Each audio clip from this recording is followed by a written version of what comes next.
জেলায় জেলায় সংকট সমস্যা, তা থেকে উত্তরণের চ্যালেঞ্জ আর সম্ভাবনার কথা তুলে ধরতে চলছে ডিবিসি এক্সপ্রেস। বিশেষ এই আয়োজনে মতামত থাকছে তৃণমূল থেকে শুরু করে নীতি নির্ধারকদের।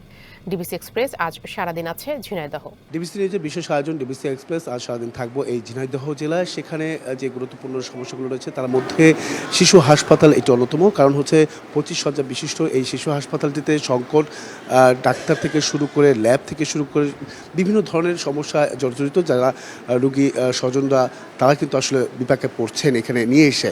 তো সেই বিষয়গুলো জানার জন্য আমার সঙ্গে এই মুহূর্তে যুক্ত আছেন ঝিনাইদহ জেলার এই সকল সর্বস্তরের মানুষ এবং কি চিকিৎসক সহ রোগী স্বজনরা।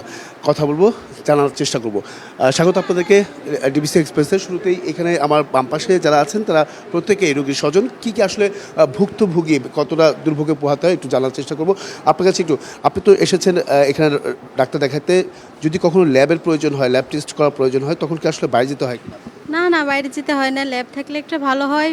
কারণ যখন প্রয়োজন হয় দূরে যেতে হয়, তাড়াতাড়ি কোনো কাজ করা যায় না। যদি একটা ল্যাব থাকতো তাহলে তাড়াতাড়ি হয়তো, বাচ্চাদের নিয়ে ভোগান্তি হইতো না। আপনার কাছে একটু জানতে চাই যে আর কি কি সমস্যা। এক কথায় আমরা অনেক দূরে যাইতে হয়, ইমার্জেন্সিটা আমরা তাড়াতাড়ি পাই না। সাথে সাথে যে রক্ত পরীক্ষা করতে হবে, অনেক সময় নিয়ে, অনেক সময় গাড়ি পাওয়া যায় না, এই জন্য আমাদের সমস্যাটা বেশি হয় বাচ্চাদের নিয়ে। এই যে আপনার কাছে কি মনে হয় কি কি সমস্যা আছে বা ভোগান্তি? যখন বাবুর অক্সিজেন ছিল, যদি বলে এক্স রে করতে, তখন তো ওই অক্সিজেনটা খুলে নিয়ে যেতে হবে। যদি বাচ্চার কোনো ইমার্জেন্সি হয়ে যায়, জন্য এখানে একটা ল্যাব দরকারি। একনল হ্যান্ড ওয়াশ 100% প্যারাবেন ফ্রি, তাই নিরাপদ হাতের জন্য আস্থা রাখুন একনলে।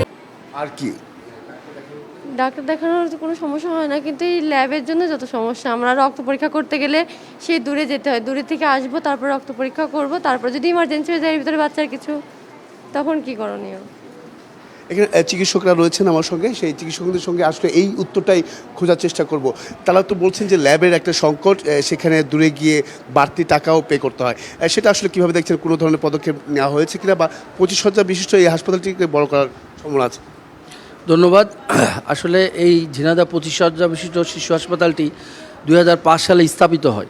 দুঃখজনক হলো সত্য যে স্থাপনের পর থেকেই এই হাসপাতালটি দীর্ঘদিন বন্ধ ছিল রাজনৈতিক এবং অন্যান্য কারণে। 2021 সালে আবার হাসপাতালটি নতুনভাবে চালু করা হয়েছে। চালু করার পর থেকেই এই হাসপাতালটি ঝিনাইদহ এবং আশেপাশের বিভিন্ন জেলার শিশু চিকিৎসার ক্ষেত্রে একটা আস্থার প্রতীক হয়ে দাঁড়িয়েছে। কিন্তু আমরা সেই অনুযায়ী আমরা এখন সরকারি যে আমাদের বরাদ্দ বা আমাদের সরকারি সাপোর্ট, এই সাপোর্টটা আমরা ঠিকমতো পাচ্ছি না। আমাদের এখানে হাসপাতালে আমাদের চিকিৎসকের পদ আছে 5টি, সেখানে মাত্র 2 জন চিকিৎসকের পদায়ন আছে। সিনিয়র স্টাফ নার্স 21 জনের মধ্যে এখন 18 জন আছেন। আর আমাদের এখানে কোনো তৃতীয় এবং চতুর্থ শ্রেণীর কোনো কর্মচারী নাই। এই কারণে আমাদের হাসপাতালে দেখা যাচ্ছে যে আমরা ঠিকমতো চিকিৎসা সেবা দিতে পারছি না। অথচ এই হাসপাতালে আপনার কাছে আমি আবার পরে আসবো। আমি একটু জানতে চাই যে আর কি ধরনের সমস্যা পড়তে হয় একটু। জি, ধন্যবাদ আপনাকে। আসলে স্যার যেটা বলছিলেন আসলে ওইটাই মেন, যে তৃতীয় চতুর্থ শ্রেণীর কর্মচারী না থাকার কারণে আমরা দেখা যাচ্ছে পরিষ্কার পরিচ্ছন্নতা থেকে শুরু করে আমরা অনেক সমস্যার সম্মুখীন হচ্ছি। যেহেতু আগের থেকে অনেক বেশি লোড বেড়েছে, 2021 সালে যা ছিল 2024-25 এসে আরও অনেক 2 থেকে 3 গুণ। 25 শয্যা বিশিষ্ট হাসপাতাল, এটি রোগীর সংখ্যাটা কেমন আছে? রোগীর সংখ্যা আমাদের অন্তঃবিভাগে ভর্তি থাকে 70 জন মতো, এমন 70 থেকে 80 প্রায়। আর বহির্বিভাগে 300 থেকে 350 বা 400, কখনো অ্যাভারেজ 300 থেকে 350 রোগী আমরা বহির্বিভাগে চিকিৎসা দিয়ে থাকি। ধন্যবাদ আপনাদের প্রত্যেকেই আমাদের সঙ্গে এতক্ষণ যুক্ত থাকার জন্য। পরবর্তী সংবাদ থাকছে দুপুর 2টায়। সেখানে তুলে ধরা হবে যে নদী দূষণ নিয়ে সাধারণ মানুষের যে বিষয়গুলো, সেই বিষয়গুলো তুলে ধরার চেষ্টা করবো, এবং কিন্তু নদী দূষণের কারণে এই জেলাটি কতটা ক্ষয়ক্ষতি হচ্ছে সেই সব বিষয়। সঙ্গে থাকুন ডিবিসি এক্সপ্রেসে।